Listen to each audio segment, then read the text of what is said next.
Delighted to have Sarah Rose, who's a president of Channel 5 and the UK regional lead for Paramount. And the interlocutor, if that's the right word, for this session will be Helen Jay.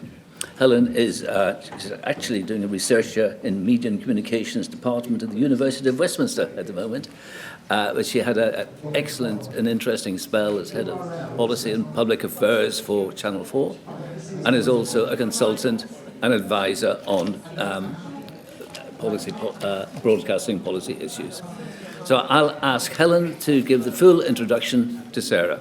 Thanks very much. Thank you. Thanks, Colin. Hello, everyone. So I'm here with Sarah Rose, who, as Colin says, is President of Channel 5 and UK Regional Lead at Paramount. For full disclosure, Sarah and I have worked together in the past when we were both at Channel 4, but we don't work together anymore. We haven't spoken for 5 years. Haven't spoken for many years. And I have enough different hats these days that I can aim to be impartial, but there will be plenty of time for questions if people feel like I have not been later. So a brief intro to Sarah. She oversees the Channel 5 and My5 platforms in the UK, as well as maintaining commercial oversight of Paramount's pay TV brands, MTV, Comedy Central and Nickelodeon in the region. She's been a driving force behind the commercial success of the Channel 5 portfolio and My5, and helped to launch Paramount streaming services in Canada. Before joining Paramount in 2020, she worked at Channel 4, where she had a range of leadership positions, including responsibility for corporate strategy, consumer insight, and data science, and leading the development of Channel 4's video on demand service. She started her career as a graduate on ITV's fast track management scheme, so has sort of PSB through and through. And I'm sure we'll want to dig into that perspective, that mix of experience. But firstly, welcome, Sarah, to the VLV. Thank you very much. And I think before we go into our conversation, we have a short tape to play to remind the audience of what we have seen on our screens from Channel 5 recently.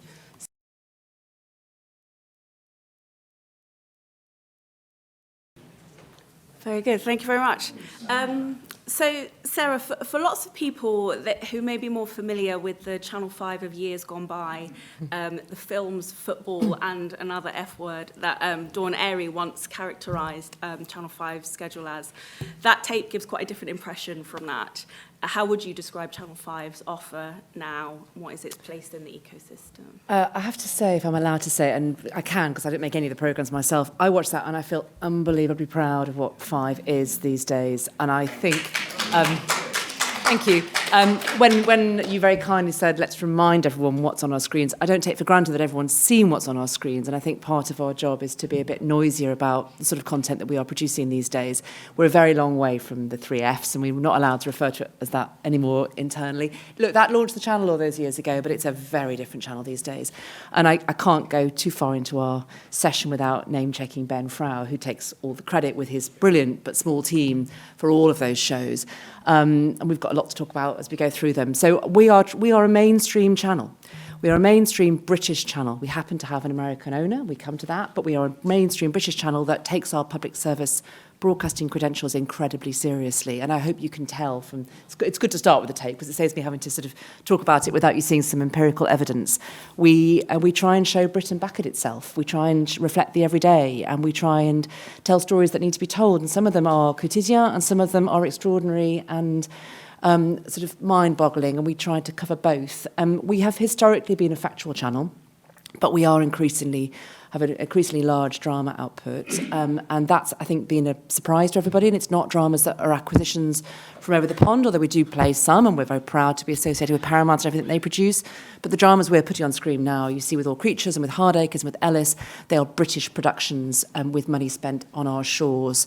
And we are incredibly proud that we've managed to make our model work such that we can do that. So we are unusual in that we have children's content on terrestrial, which we're the only one that does that these days, between 6 and 9. And we go right the way through into peak with primetime, hard-hitting British drama. And in between, we have a whole array of things that cater to a very broad audience base. And I'm just going to call out our news while I think about the sort of structure of the day.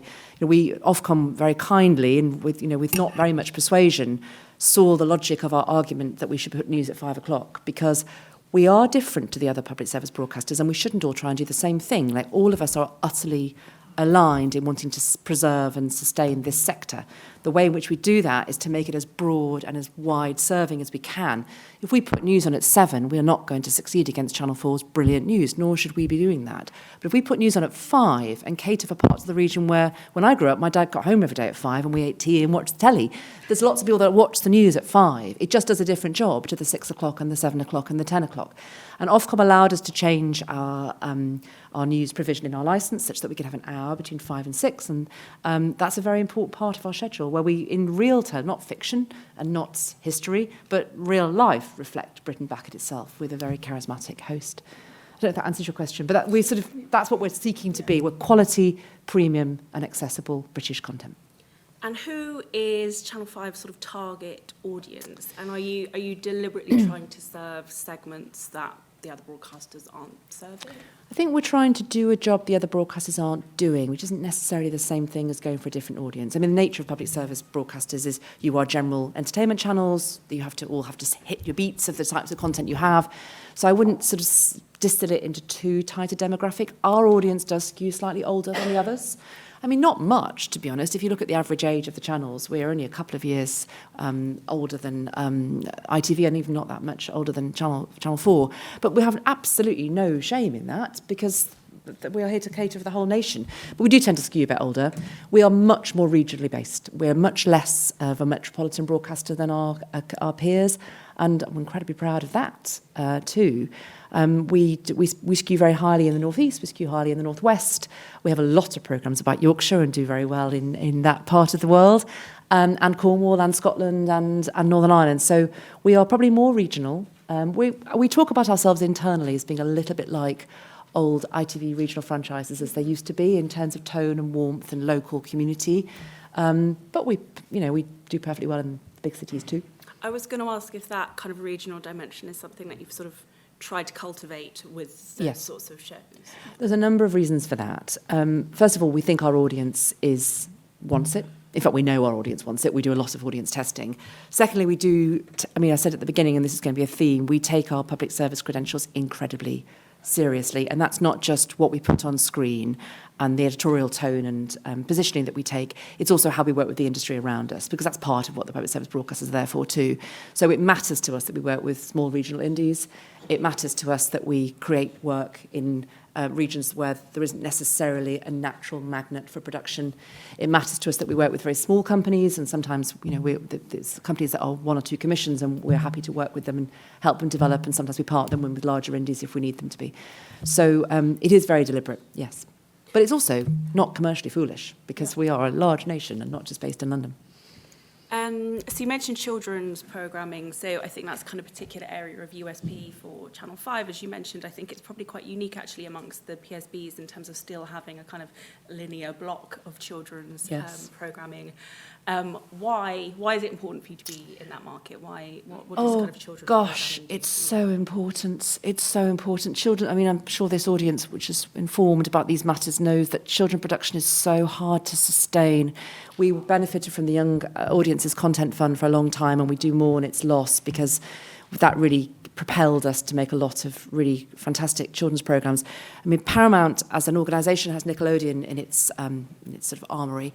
And Nickelodeon is a glorious children's brand, and we're proud to be associated with that. But that's not what we put on Channel 5. We have Milkshake as our preschool brand. But we see the economics and the way that Nickelodeon works with global IP that travels around the world, and it's a brilliant model.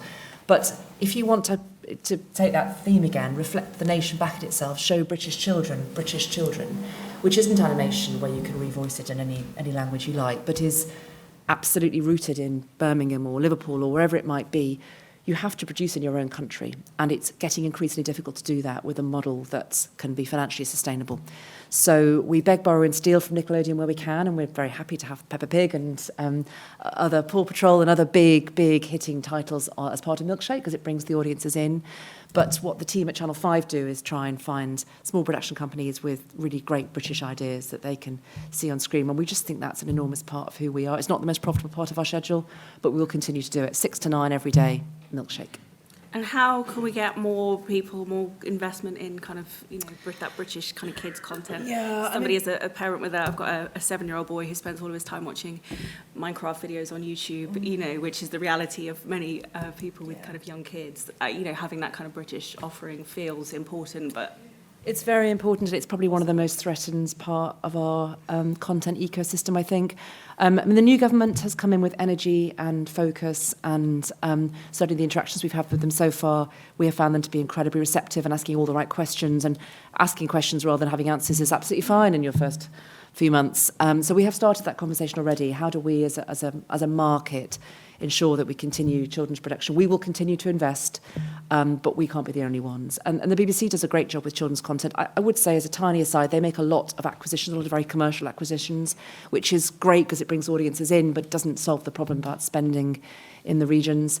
So I don't know what the answer is. We need an alternative to the Young Audiences Content Fund for sure. And we do believe that the content will travel, but we'd quite like our primary focus to be to provide for our own audiences. By the way, we have to put it onto YouTube, and we have to work with the social platforms, because your son is not a unique species. They're all on those platforms, and we are working on how we do that. But mindful that the milkshake audience is preschool, then we can bring them more to the big screen.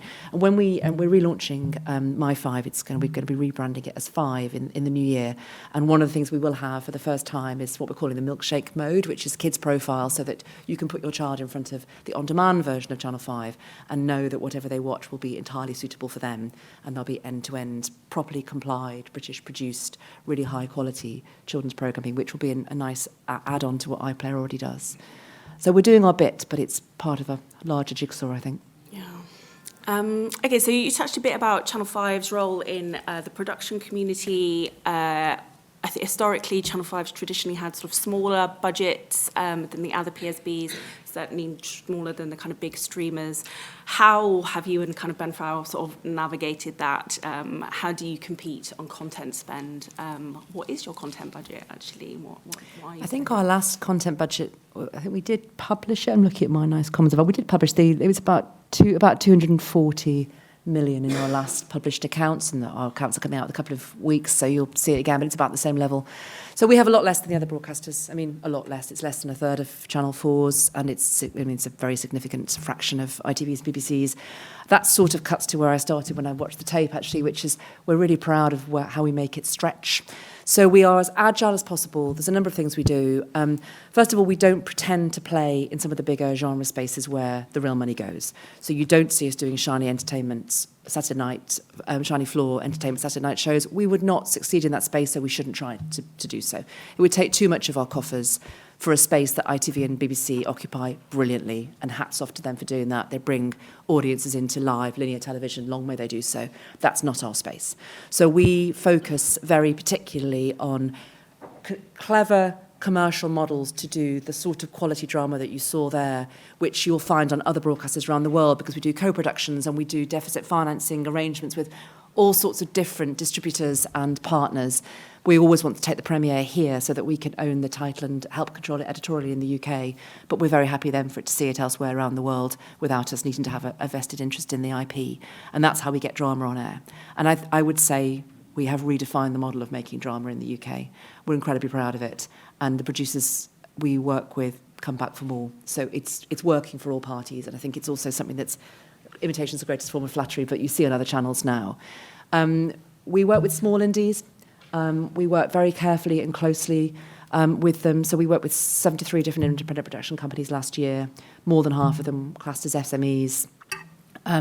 We really, really work with them on what we're trying to do. Our commissioners, we only have 10 commissioners under Ben, which is very small by our market benchmarks, but they're very engaged with their supply base, and they try very hard to work really closely on editorial brief so that the budgets we have are stretched as far as possible and only spent on what we need to be spent, but also that we're mindful of workplace conditions and the nature of contributing with freelancers to those sort of productions. And we've not cut our content spend. So we do spend less than the others, but it's been constant. And we commission very quickly. So we don't pretend we've got extremely deep pockets, but we spend what we've got wisely, and we try to be as clear with people as possible. And I think we're feeling that the market in rather troubled times is recognising that. We also, I should say, this is some things we don't shout about, but we put a lot of our revenue on screen. And we were right up there with Channel 4 in that. It's well over 60% of what we take out of the market commercially goes onto screen. It doesn't go into our shareholders' pockets, because that's how the model works. Yeah. You have to put it on screen to keep people coming in, to keep the money coming in. It's a virtuous circle. And we're very lucky that our owners have supported us in that. As you mentioned, I think we've seen the TV industry go through a turbulent few years, commissioning slowdowns, lots of people referring to a kind of a current freelance crisis in the sector. So, yeah, sort of what's Channel 5's role in that, and kind of managing the sector through that? I mean, I feel really, you're lucky. You know, people like me that get these jobs are incredibly lucky to have them, and I sort of feel increasingly strongly that if you're given that privilege, then you have to do it to some good effect that's got some lasting value in the market that you're playing a part in. So I feel about this very passionately, even not being a producer myself. And we will play our part, and we are having a lot of conversations at the moment with the new government, with the various bodies that are around. I'm seeing Action for Freelancers tomorrow with the indies themselves, but we're not enough on our own. And I think maybe there's a theme here about public service broadcasting and the ecosystem and the ecology that we all contribute to. I mean, as you said at the beginning, I've only ever worked in public service television. It's nearly 30 years now. And I've never felt the need or desire to go anywhere else. I really do passionately believe in what we're all trying to do. But the thing that I think is sort of heartening in a difficult time, which I'm definitely not negating is difficult. The thing that's heartening is the industry and the market is working together more than it ever has before.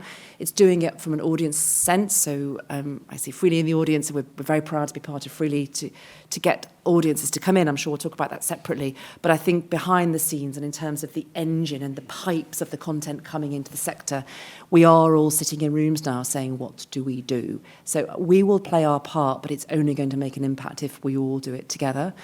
That said, I am in a unique position, I think, in the marketplace, and we are corporately, in that we run and own a public service broadcaster, but we are housed within an American corporation that spends a lot of money in this market, thanks to the government's tax credits largely, but also it's a lovely market to film in, on big blockbuster TV series and movies. Mission Impossible is the one we always quote, but there are many more besides, and big high-end drama that finds its way onto Paramount Plus, and indeed Gladiator. Please go and see it if you haven't yet. So we're sitting in that part of the organisation. We are beginning to realise that we are more aligned internally than we've ever been before. And when all this money is coming in, what it mustn't be is a circus coming into town, bringing the talent with it. And I don't just mean on-screen talent, I mean off-air talent, and then going back to LA.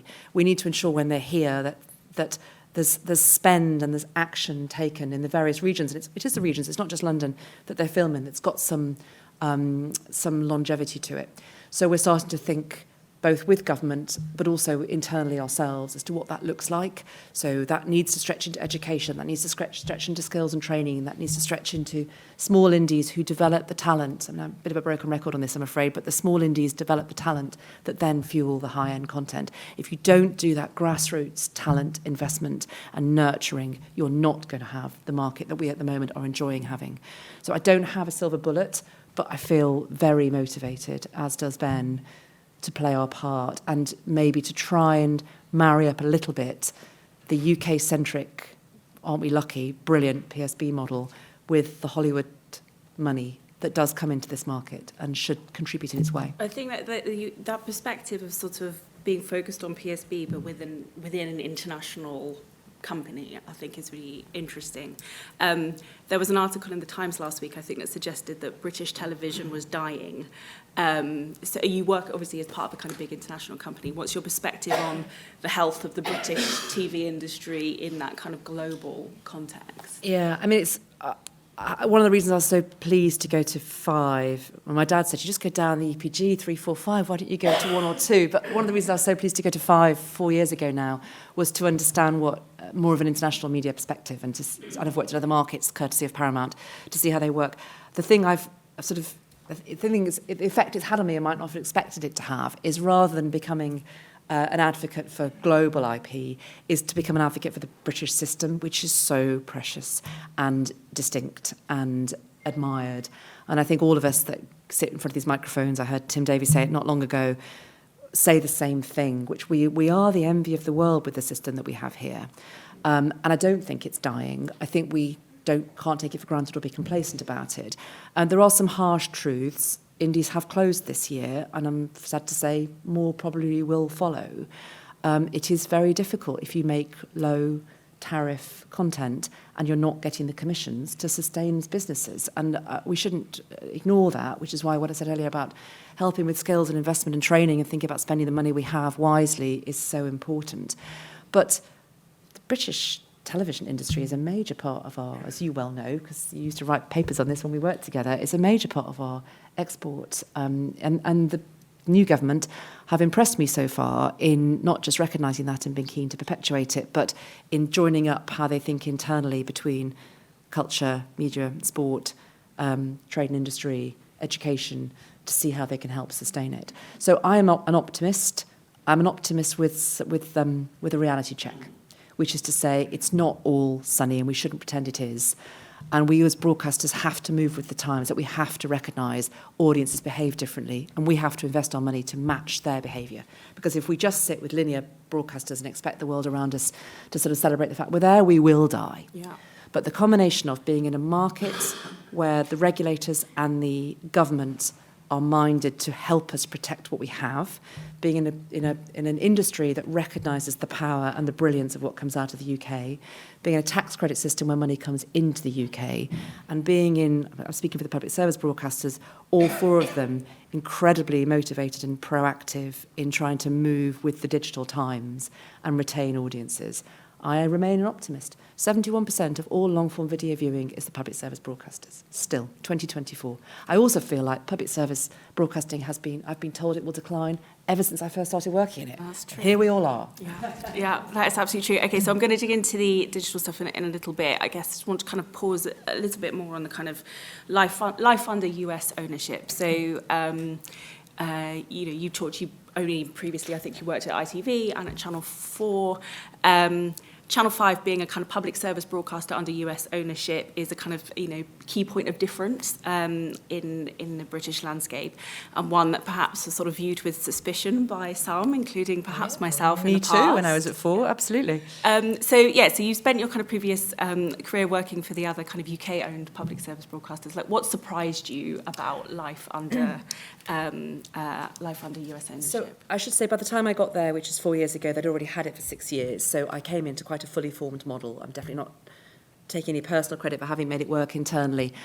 Viacom, as was, now Paramount, have treated Channel 5 incredibly well. And had Channel 4 been privatised, for example, in the last round, there were lots of worries that if an American owner came in and bought it, it would sort of destroy the model. My experience within Channel 5 in Viacom is that doesn't need to be the case. And if I give you some facts rather than subjectivity, when they bought Channel 5, the 3 Fs as you referred to, there were 200 UK productions on the channel every year. Last year, there were 400. 89% of our peak time schedule is UK originations. We have moved away from acquisitions rather than to them. And the reason we've done that is because we know British audiences want to see British content. That's just fact. And therefore, it is commercially advantageous to us, for us to give them British content. And our owners recognise that. So we have been profitable every year. Our results come out in a couple of weeks. We're profitable again, even in a very difficult year last year for many broadcasters. We've not in recent times dipped our spend, even though we don't spend as much as others, fully acknowledge that. But our US owners have allowed us to continue, and they do that not because we create IP that necessarily is driving many other Paramount services, although we do share where we can, and we're glad to be part of a wider ecosystem. They do that because they can see it's working. And as long as we continue to keep it working, they will continue to support it. So I have found it to be a revelation internally. I was saying to someone the other day, it's almost like Paramount is a sort of, don't quote me on the really poor metaphor, but Paramount is a glorious, rather majestic estate with lots of big, carefully manicured grounds. And in one part of it, there's this sort of glamping site that Channel 5 occupies, where we sit around the campfire and work out what we're going to do with ourselves, and we have a lot of fun, but we have a very distinct identity, and the sort of estate around us recognises and celebrates that, and doesn't get in the way of it. So I found it to be really, and with the president job, and apart from the fact they like the title president and I don't, because it's a very American phrase, I sit in New York and talk about the business, and they are receptive and supportive.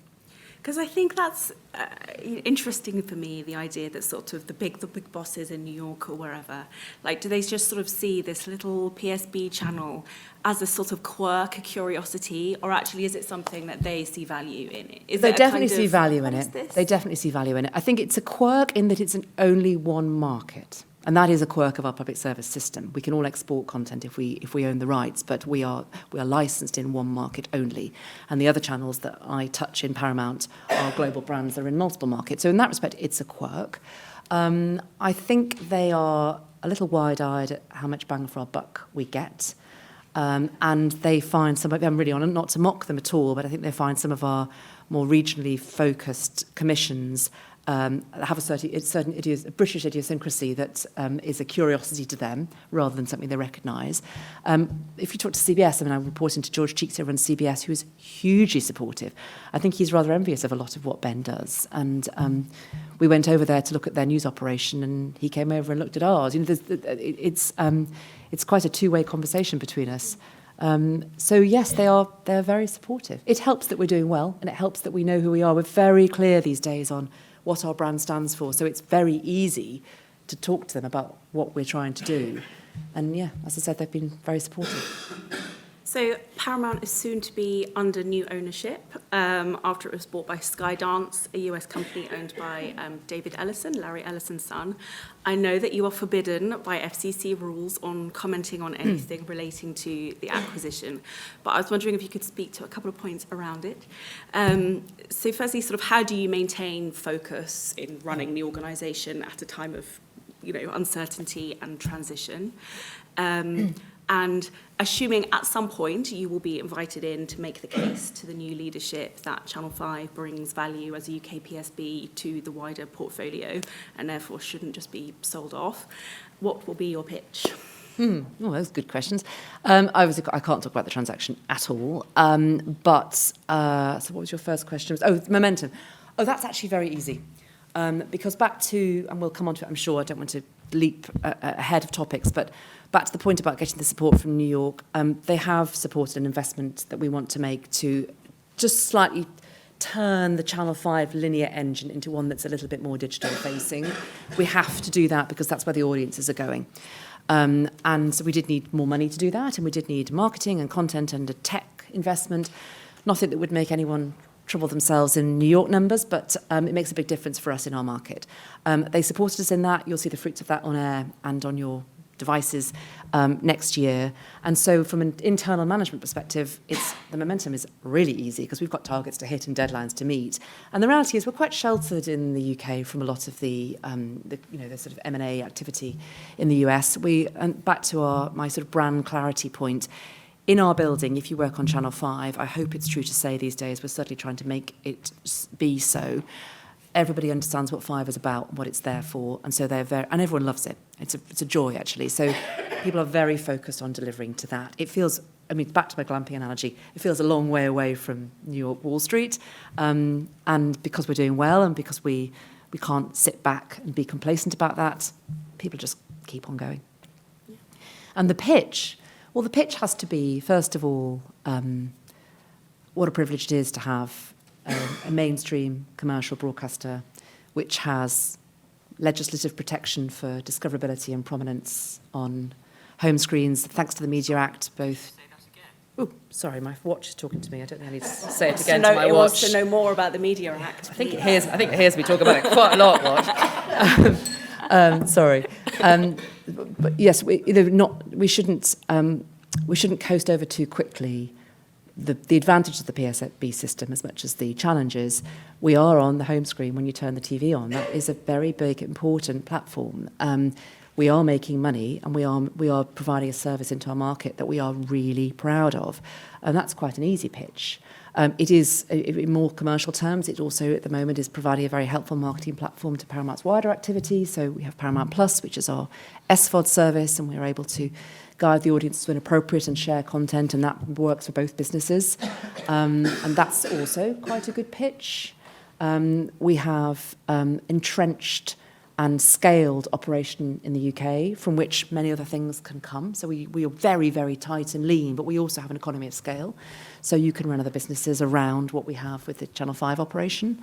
I hope that's a good pitch. And audiences love us, so it's valuable. Yeah.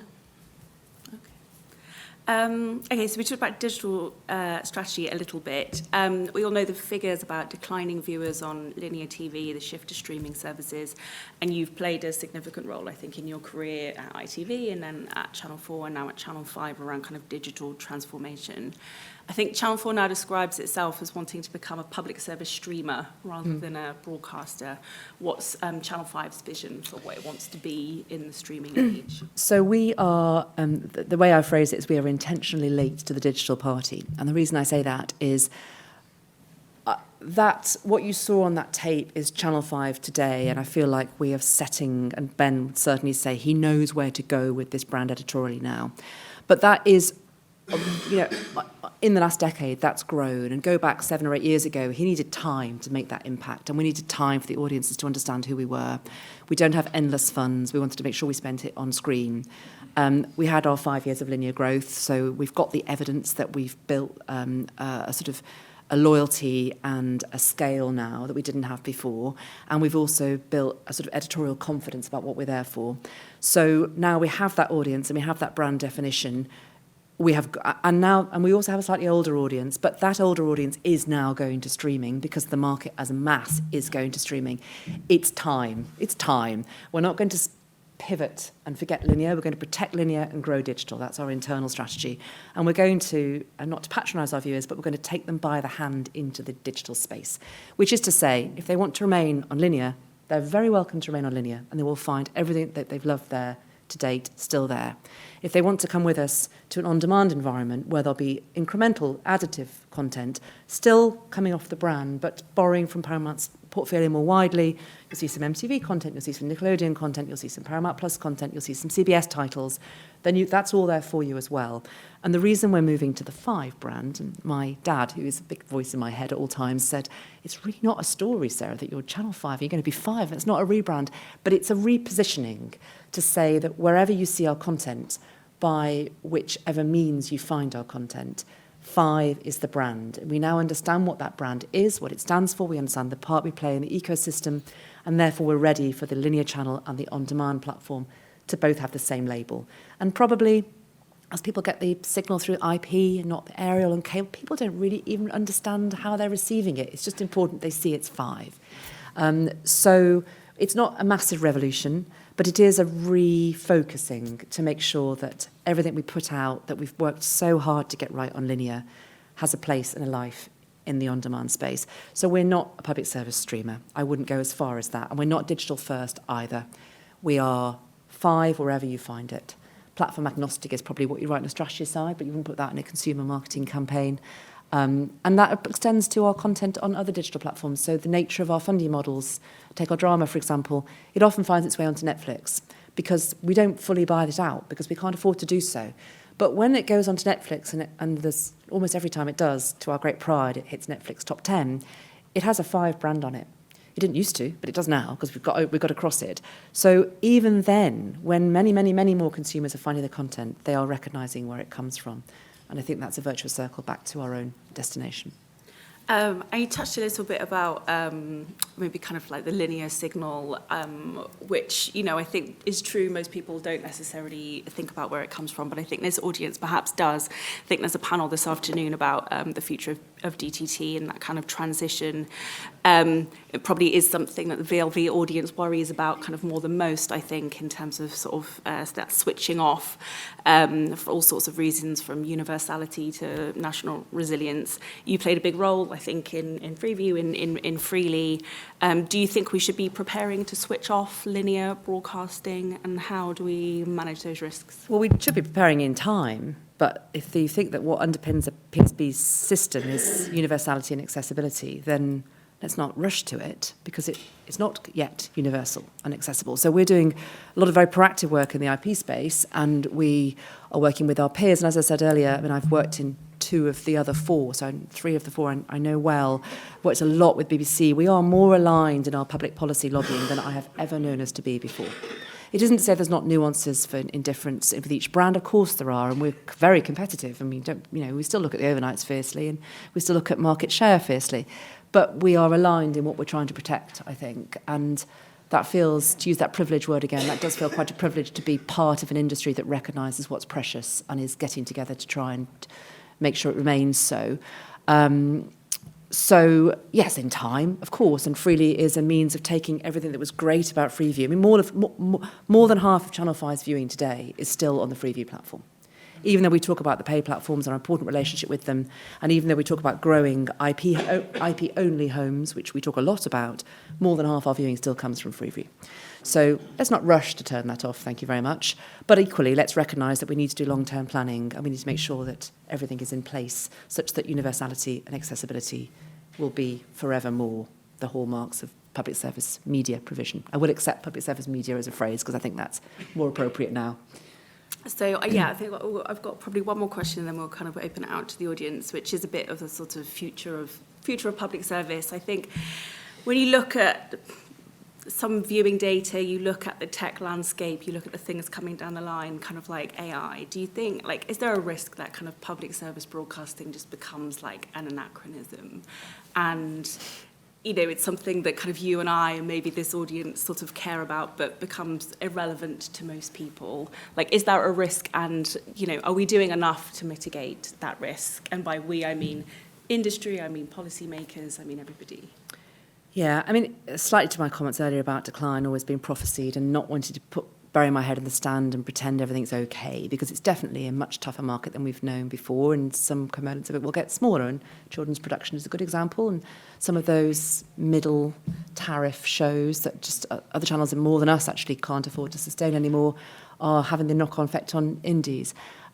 I think I revert back to my inherent optimism around the value set that public service broadcast operates on.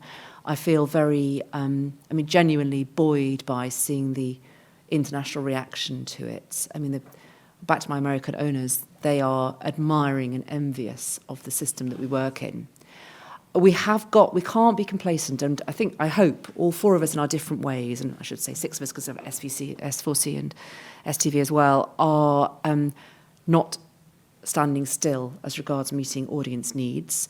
Channel 4 is a younger skewing brand, has gone hell for leather on digital platforms. We're not ready to do that yet. It's not quite right for our audience, but I'm sure we'll have more entrenched relationships than we have now over time.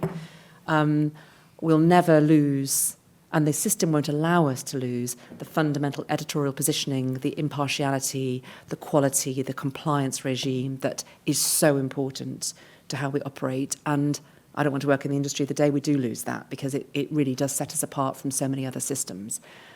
So I think the tenets of it I don't worry about.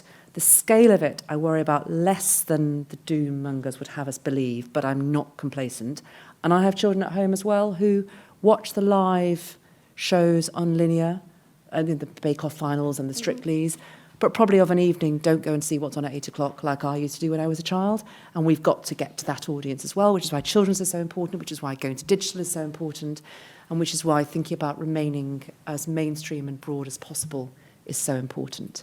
But I remain optimistic.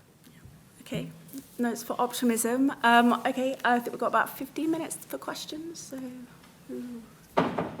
yeah, should we go to the back? I'll work my way around. So, Peter. Peter York.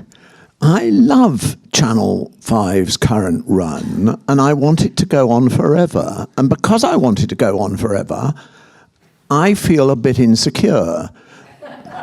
I feel a bit insecure about British media assets and how they get bought and sold and who they get bought and sold by.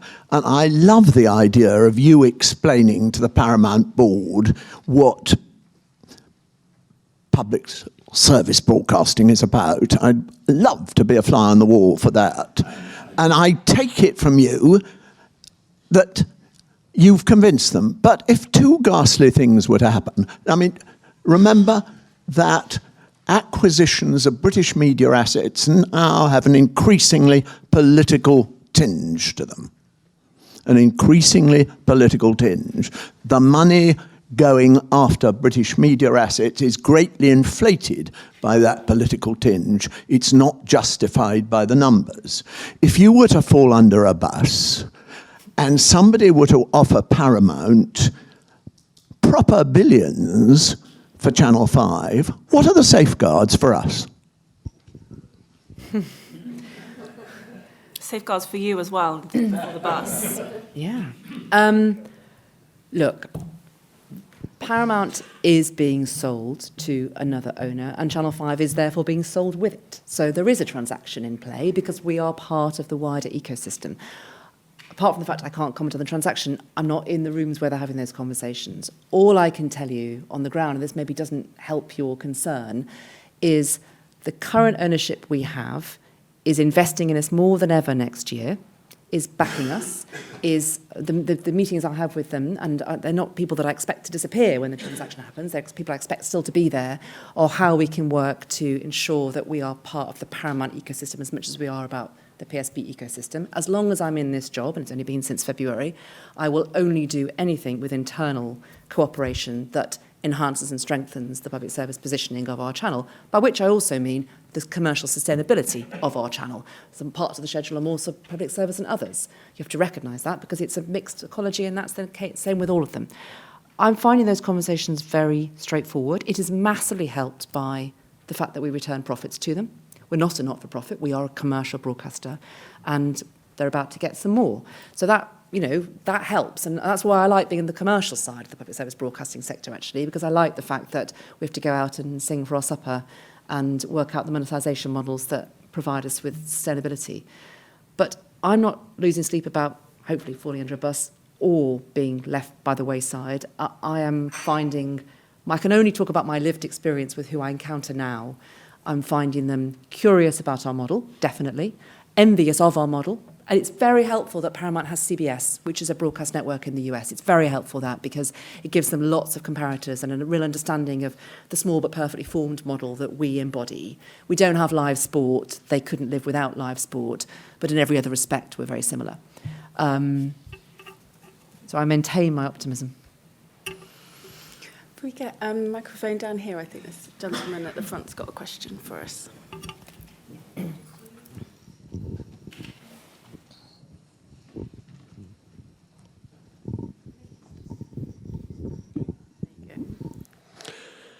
Clive Lever, representing the National Federation of the Blind of the UK. I was delighted to hear you say how much universality means to you and that you were going to embrace the old model whilst at the same time moving to the new rather than digital first. So thank you very much for that.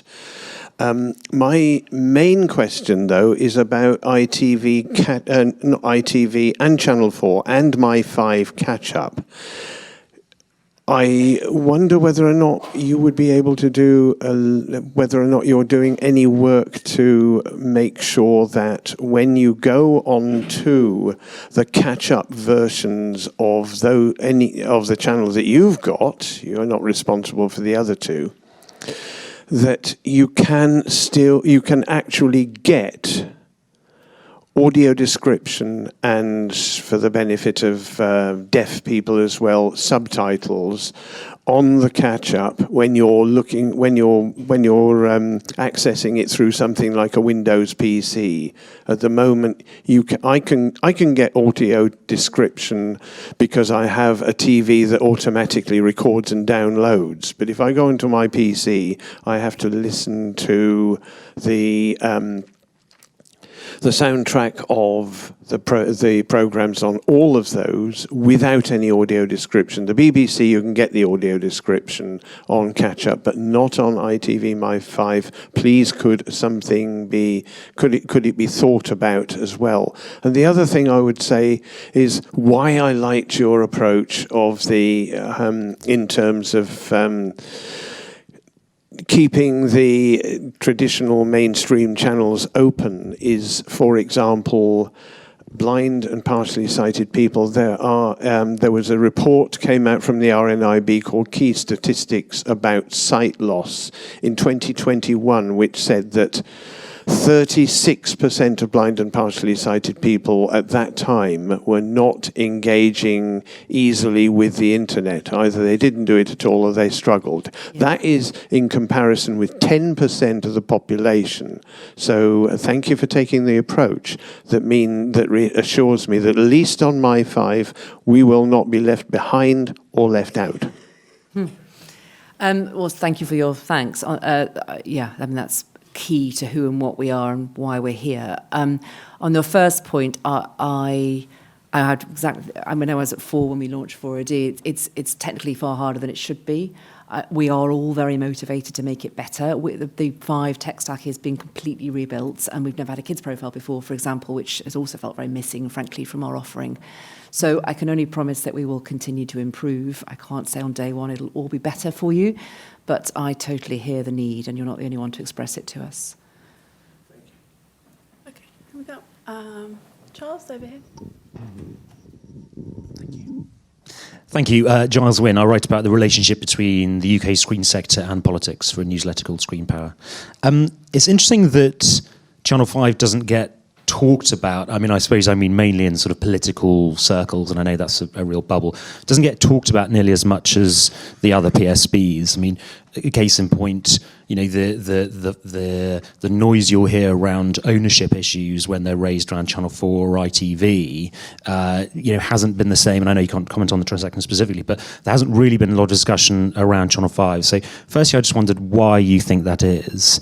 And secondly, a more straightforward question, if you had one ask of government right now, what would that be? Oh, God, I've got more than one. It's an it's a blessing and a curse, isn't it, not to be so talked about. Sometimes it's quite nice being under the radar. When we were at 4, which I'm sure Helen will recognise, we used to define ourselves as being the underdog brand, and then I got to 5, and I thought, forget that, that's not the underdog brand, this is the underdog brand. I think some of that is on us. I don't think we've been noisy enough about what we're up to be honest. I mean, I think if you went to a focus group and asked about Michael Palin's documentary travelogues around the world, and you asked people to say who they came from, they might not name check Channel 5. We're going to try and change that because we have him again next year, and that will be his 4th, I think. We're really, really proud of our talent roster now, and they stand up to scrutiny versus any of our competitors. So we're going to go out and tell the world that a little bit more next year. Some of it comes down to brass tacks like marketing budgets, which we haven't had to the same extent. And some of it is just a little bit about us focusing the messaging, and you know, I'm overusing internally the C word these days, which is confidence. We need to be really confident. We feel ourselves confident about what we're about, and we have to project that better than we've done to date. So I take that as a charge, and we're on it. I think as well, BBC has the licence fee, which is an evergreen political issue. ITV has scale, and you know, it's 16 franchises. When I started on ITV, there were 16 franchises. So it's the national broadcaster in the commercial sector. Channel 4 is government owned and is literally the national and so Channel 5 is always going to be slightly the also run alongside that, and we're sort of okay with that. No point pretending we're not what we are. But what I have found in this role, which has given me access to politicians in the way I've not had previously, is they're very clear that we have exactly the same protection as the others, and actually arguably just as much, if not more of a part to play with the way we operate now with our regional commissioning. So if you look at Ofcom's report for regional spend last year, of course we're dwarfed by the others because their programme budgets are higher, but we did have on an absolute number of commissions level more regional commissions than ITV, which I think is a stat that when I read that, I was like, really? Oh, gosh. I think everyone would have that reaction. But we're taking that to government now to say, look, let us help you, and you in turn are helping us when we think about the sustainability of the sector, the region. Like I said at the very beginning to Helen's first question, we can only be part of the solution. I would be overselling our scale if I thought we could solve it. But I am finding that the door is very much open, and we intend to keep going through it. And policy asks, like, you want to help them? What can they do to help you? I want children's production to be better supported. I want the tax regime, and I think this is going to happen, to remain consistent so that producers from outside the UK feel confident that what's there now can form part of their longer term planning because it's going to remain there. We have all asked for that, and I think that's been heard. I really welcome it going to lower budgeted productions. It shouldn't just be about the high end. I would like the Media Act to, and I believe this is the intent, but I'd like to ensure that the Media Act is implemented as quickly as possible and it proves to do what it was designed to do, which is protect the prominence of everything we've been talking about and the discoverability of the content that is produced in this market for this market to be discoverable on devices that are owned by people not of this market and where others will pay more to get that prominence. That is what underpins our part of that act. That is what the lobbying was about. The government listened, both sides. It's a party neutral support, which is incredibly important. And we're just in this business end of it now, of making sure it gets implemented properly. Without that, the decline that you ask about, that people are keen on prophesying, is more likely. But they've heard us, and I have no criticism or complaint, but that is probably my top of my Christmas wish list, that is expedited and done with proper execution. Okay, I think we've probably got time for one or two more. Lady here, and then maybe man at the back. Thank you so much, Sarah, for all you've said about children's television. I've enjoyed this particularly as we're seeing, according to the Children's Media Foundation, Carol Tongue, UK Coalition for Cultural Diversity, giving a prominence to the future of children's television and supporting the Children's Media Foundation in all that it's trying to do. 80% moved to TikTok and Google, we know this. But at the same time, you've talked about the Young Audience Content Fund having gone under. At the same time, we have the competition from the streamers. We've opened their market. We've given them free access to our eyeballs. They're competing in production, resources, etc., etc. 17 countries in Europe, Canada, and Australia are placing investment obligations and or levies on streamers. Very small percentage, could be 1% of revenues of a streamer to precisely go into national film funds, where a slice of that could go into a young audience content fund. This is something I put to a minister on Monday. I hope we're going to be heard. It's a very political question. We have the legislation in place under which we could do it, but it's certainly one way where I think it would be fair if those streamers that are in competition with you guys actually play their role with a small percentage of their revenues into our children's production, culturally relevant. I think that would be quite fair. Is there a question there? Do you agree? Well, several of the streamers don't do very much children's content, actually. So I would encourage all... children's content doesn't just need to be produced by the public service broadcasters. I'd love to see more, just levy aside, just more production investment, because we know from our own stats on Paramount Plus that if you want to retain engagement and family consumption of the SVOD services, you do need to have a children's content offering. We see that really empirically every day with our data. If I may, I'm just going to indulge myself with one thing about one of our children's productions whilst we're talking about children. We have a show, and partly to address the accessibility question from earlier, something we should shout about more and will do, I think. We have a show called Mix 'em Ups, which is a really wonderful show and is sort of foregrounds disability amongst children. But we have done what we've made it. Well, our lovely head of children's has made up the title of Ultra Accessibility. We have done 10 different versions of it, catering for 10 different disabilities that children may have. So obviously signing and subtitling, as we are all mandated to do anyway, but also an ability to watch a version of it that's low noise, or ability to watch a version of it that removes some of the background noise if you struggle to distinguish individual. I can't remember all 10, but I did sit and look at the 10, and it's incredibly painstaking work. No one's doing that for the profit, but we're doing it because that is absolutely what a public service broadcaster should be seeking to do. We're working with a very small, very brilliant organisation, a company, that thinks they can do this at scale, and we'd like to showcase it so that we can try to get others, not just us, doesn't need to be just our little sweetie, can be right across the market. Because I think maybe the accessibility, I totally take the question earlier, is something we need to continue to work more on, but we need particularly to think about it with children, because how on earth are they ever going to be catered for in the mainstream media if we don't? So if there's just a little advert for that show, it's really worth looking out for, and it's quite revolutionary. Thank you. I think we had, just one.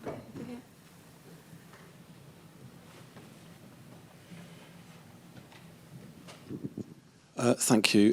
Tim Wilson, VLV and Media Policy Consultant. Just to pick up on a couple of things you mentioned, you talked about audiences, you talked about North West, North East, you talked about Scotland and Northern Ireland, you didn't mention Wales. I work a bit with the TV production sector in Wales, which, as you may know, has around 50 companies active, not just producing for S4C, but all of the PSBs, the streamers and so on. Cardiff's the third largest production sector in the UK. The sector overall brings in about 450 million a year. So I guess my question is, and this is a discussion we're very much wanting to have with you and all of the PSBs about not only working and producing in Wales, but specifically companies that are owned and developed in Wales, so that aim you talked about of making sure that there are sustainable production sectors around the UK actually is maintained and grown. So do you have any sort of further thoughts? Yes. Particularly you mentioned Lisa Nandy and the government, and obviously she's talked about commissioning more around the UK. She really has, yes. In fact, I'm absolutely. going to Gateshead next Thursday to sit at a round table with Lisa Nandy on that very subject. And apologies for missing out Wales. I spent all my childhood holidays in Wales. That was unintentional. And we do, and forgive me, I can't remember the name of the company. There is an indie in Cardiff I know we're working with at the moment.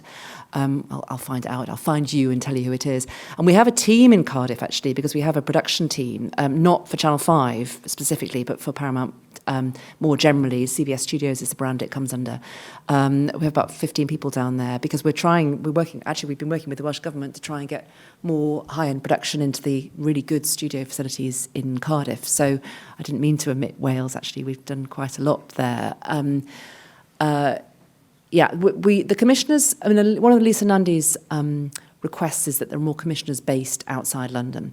We only have 10. And we've been really clear with her that, and with Stephanie Peacock, that it wouldn't work for us to do that. You have 10 commissioners, or you have 10 commissioners outside? No, we have 10 commissioners. Yeah. We have 10 commissioners. We have Ben and 10 commissioners. They're from all over the country, but they do come to an office in London. If we spent our money putting offices elsewhere, that would be a really poor use of our precious funds. What we do is we send them out instead. So they do commissioners' days, and I know they did one in Glasgow, in Cardiff, and I know they did one in Glasgow, and I know they did in Manchester and Birmingham. And we try, we have a map. I'm not just saying this to make you happy, Tim, but we have a map in the office where we're now making sure that we can point to a production company in every part of the UK. Not because we have to. Our quota is 10% of regional production. We actually, our last stated Ofcom report, we spent just over 40%, not 10. And in terms of hours, it was 23%, not 10. So we do really, we're putting our money where our mouth is on this. It's not just virtue signalling. Okay, I think we're the only thing that's stopping between you and your lunch, so we will wrap up now. But thank you very much to Sarah Rose for joining us.